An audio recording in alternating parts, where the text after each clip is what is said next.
ಅವಳನ್ನು ನೋಡಿದ ತಕ್ಷಣ ಅವಳಿಗೆ ದೈಹಿಕ ಆಕರ್ಷಣೆ ಅಥವಾ ಆಸಕ್ತಿ ಇದೆಯೇ ಎಂದು ತಿಳಿಯುವುದು ಹೇಗೆ? ನನ್ನ ಕಣ್ಣು ತೆರೆದಾಗ ಕಂಡದ್ದು ಕೇವಲ ಸೌಂದರ್ಯವಲ್ಲ, ಅವಳ ನೋಟದಲ್ಲಿ ಅರ್ಥಗರ್ಭಿತವಾದ ಮೌನವಿತ್ತು.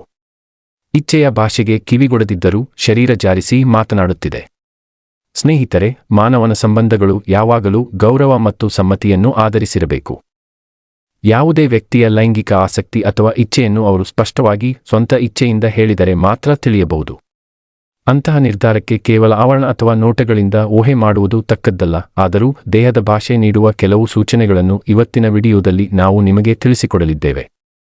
ಪುರುಷರೇ, ಈ ಸೂಕ್ಷ್ಮಗಳನ್ನು ತಪ್ಪದೇ ತಿಳಿದುಕೊಳ್ಳಿ. ಅವಳ ತುಟಿಯ ರೇಖೆಯಲ್ಲಿ ನಿಗೂಢ ಹಾಸ್ಯ ಒಡನೆ ಚೆಲ್ಲಿದಾಗ, ಎರಡು ಕಣ್ಣುಗಳು ಆತನನ್ನು ಆಳವಾಗಿ ಹಿಂಡಿದಾಗ ಮತ್ತು ಪ್ರತಿ ಮಾತಿನ ನಡುವೆ ಪುಟಿಯುವ ನಿಶಬ್ದವು ಬಹಳಷ್ಟನ್ನು ಹೇಳುತ್ತದೆ.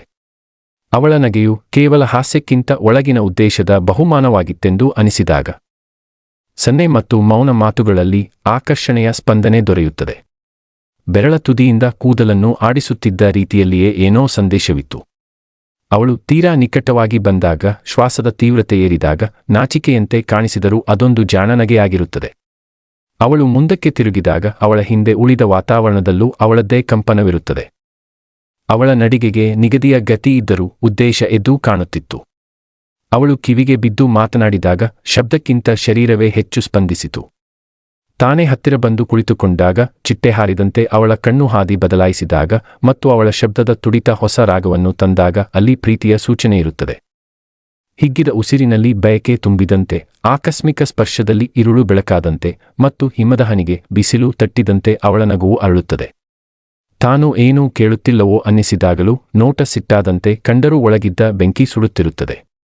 ಮಾತಿಲ್ಲದ ಬೆರಗು ತಾನಾಗಿ ಕಣ್ಣಲ್ಲಿ ಮೂಡಿದಾಗ, ನಗೆಯ ಹಿಂದೆ ಏನಾದರೂ ಹೇಳಲಾಗದಿದ್ದದ್ದೇನೋ ಎಂಬ ಅನುಮಾನ ಬರುತ್ತದೆ. ನಿಶಬ್ದವಾದ ಆಸಕ್ತಿ ಶಬ್ದಕ್ಕಿಂತ ಪ್ರಬಲವಾಗಿದ್ದಾಗ, ಶರೀರ ಭಾಷೆ ಮಾತುಗಳಿಗಿಂತ ಹೆಚ್ಚು ಕೇಳುತ್ತಿದ್ದಾಗ ಅವಳನ್ನು ನೋಡುವ ಶ್ರದ್ಧೆಯಲ್ಲಿಯೇ ಕ್ಷಣಗಳು ಕಳೆಯುತ್ತವೆ. ಅವಳು ದೂರ ಹೋದರೂ ಉಳಿಯುವುದು ಆ ಮಾಯಾಜಾಲ ಮಾತ್ರ. ಸ್ನೇಹಿತರೆ, ಈ ವಿಡಿಯೋ ನಿಮಗೆ ಇಷ್ಟವಾಗಿದೆ ಎಂದು ಭಾವಿಸುತ್ತೇನೆ. ಇಷ್ಟವಾದಲ್ಲಿ ಖಂಡಿತವಾಗಿ ಒಂದು ಲೈಕ್ ಮಾಡಿ ಹಾಗೂ ಇನ್ನೂ 10 ಜನರಿಗೆ ಶೇರ್ ಮಾಡಿ. ಹೀಗೆ ಮತ್ತಷ್ಟು ಉಪಯುಕ್ತ ವಿಡಿಯೋಗಳಿಗಾಗಿ ನಮ್ಮ ಚಾನೆಲ್ ಅನ್ನು ತಪ್ಪದೆ ಸಬ್ಸ್ಕ್ರೈಬ್ ಮಾಡಿಕೊಳ್ಳಿ. ಕೇಳಿದ್ದಕ್ಕಾಗಿ ಧನ್ಯವಾದಗಳು.